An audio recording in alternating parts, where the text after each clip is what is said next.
Welcome back to another Universus Academy deck profile spotlight. This week or day, depending on when this comes out, I'm going over a personal favorite of mine. All Might 3 off of the good symbol. I pretty much played All Might 3 through the majority of formats set 1. I like drawing cards. I like pumping stats. So he is right up my alley. We're going to talk about the changes going forward from set 1 to set 2 format. Video shouldn't be too long, maybe a good 10 minutes, hopefully, if I can keep it short. But I want to go in and add and let you know what I've added to my deck and taken out of the deck for set 2 format. I've been playing this version since set 2 dropped. With some reasonable success. I haven't played any provisionals or any regionals with it. Just haven't had a chance to travel. But locals has been doing pretty well for me. Fun games doing really well for me as well. Outside the checking really bad sometimes, but excuse me, that's just part of the game. So everyone knows what All Might 3 does, so let's move on to the set 2 attacks that I have added into All Might 3.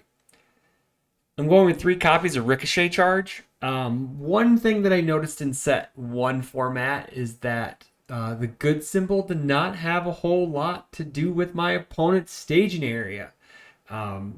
It basically let them do whatever they want. There was no stun, there was no flip.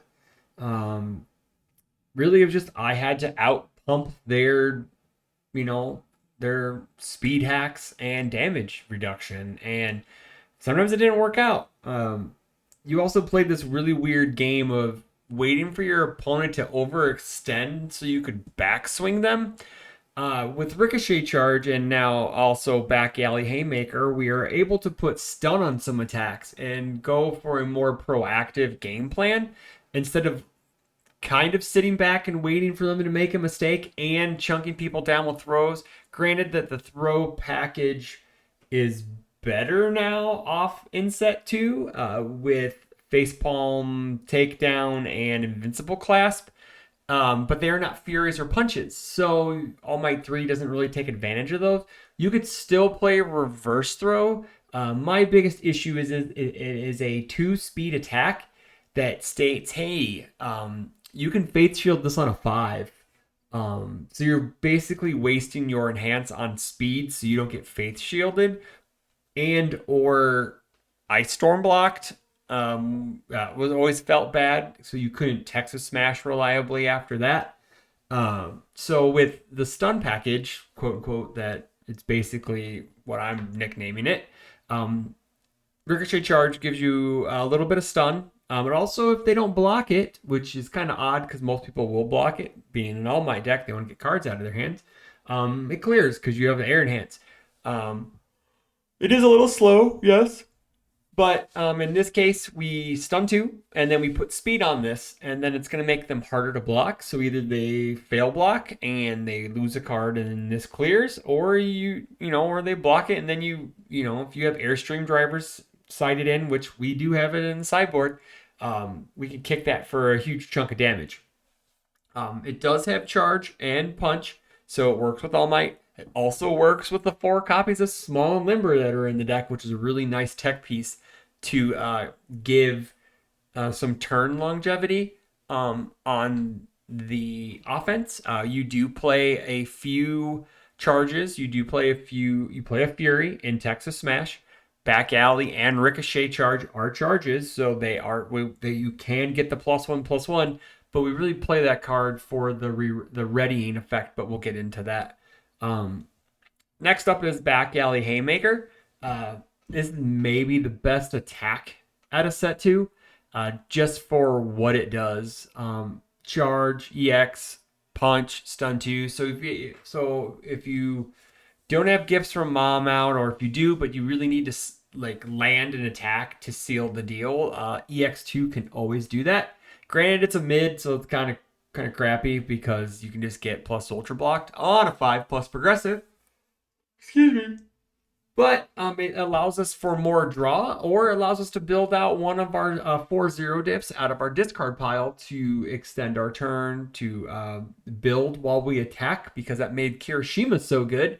Why can't we do it? Again, it has stun too, so it allows us to mess with our opponent's board. One thing that set one good punch decks just didn't do. Now we're going to go over to the foundation base. We still have Can't Be Fixed, Manly Passionate, Resistance. Okay, so Self-Sacrifice is a staple on these symbols, but we really play it so we can trigger the response on Small and Limber. I feel like doing a Small and Limber video all by itself, just because I love that card so much, and there's so many different ways to activate the response in this deck. Hardened Jab when we lift the face down. Hardened Chop when we blow up a face down to bring in another face down. We also have Self-Sacrifice, Taiyaki Fanatic, Pull No Punches. Yeah, that's pretty much it for the main board. And we have more Taiyaki in the side. So we can always try to ready this as needed. So we're always looking to have a self-sacrifice on board as early as possible, from when we get those small numbers into our stage, that they become basically a 5 check and not just a 4 while they're in our staging area. Next up, another really good card for actually all these symbols, even though Air didn't need it. Taiyaki Fanatic. Response Destroy. After a rival plays an enhance ability on an asset or foundation, cancel it. Again, we're touching our opponent's cards on the other side of the field, which is something that we didn't get to do a whole lot in set 1 format. Also, it gives us a secondary Deadlock enhance. Destroy your rival discards a card. Granted, discarding one card when they have like a grip of cards doesn't really do a whole lot. So really, we're just using this when they get down to like the 1, 2, possibly 3 if we have like 4 or 5 attacks in hand. So we can, cancel and enhance, or, an offensive enhance to save us, or defensive enhance to kill them. It's really good. For a destroy cost, it's totally fair for that. Also, it activates Small and Limber when you destroy it. So again, Small and Limber, Small and Limber, Small and Limber. I did change the actions up a bit. I've been noticing in like the Mineta 2 matchup, we really don't have a way to clear our card pool outside of capture evildoers. So I bumped that up to a 2nd copy, and we play 2 others in our board. So if we need to bring them in, say like against a Mineta or maybe like a Froppy Waterclog, it allows us that flexibility on offense to clear our card pool to keep playing cards. Going into the side, again, like I said, we bumped up Capture Evildoers. We have 1 extra copy of Taiyaki Fanatic, so we can side that in if needed. We have Ultra Compressed Goku Weights for those card pool clearing shenanigan decks. Also, if our opponent has like a problem, like another foundation that's a problem that we can't cancel, with Taiyaki Fanatic, like a Specialist of Sound, where we can't touch that because it's a responsibility. Yep, it's not an enhance, so it's a responsibility. So we'd have to keep that committed with Goku. We call it Goku Weights up here in Rockford. So yeah, Goku Weights. And then we side 2 Airstream drivers. I've really been trying to fit this into the main board, but I don't want to get rid of the hardened chops. The hardened chops, I know it seems like counterproductive. Maybe I do just play like a full locals, just flip-flop these, and we'll see how that goes. But this gives All Might some oomph on the back of people wanting to get rid of because what's the number one way to survive an All Might 3 turn? Get rid of the cards and block. Just block smart and don't have a whole lot of cards in hand. So this punishes our opponent for blocking those attacks. So hey, Ricochet Charge, if it's going to block, you better be ready for the Airstream driver that's going to come behind it. Also, let's just say we set up Strike, they block it, and then we just plop this sucker down. It's a 9 high for 9 plus All Might's abilities. Good luck, man, with that. That just becomes super powerful. Also, it gives us some more. Hey, man, I don't like that foundation. I don't like that asset. I'm gonna seal it for momentum. So it gives us some more disruption on our opponent's board. Where again, like in set one, we really didn't have it.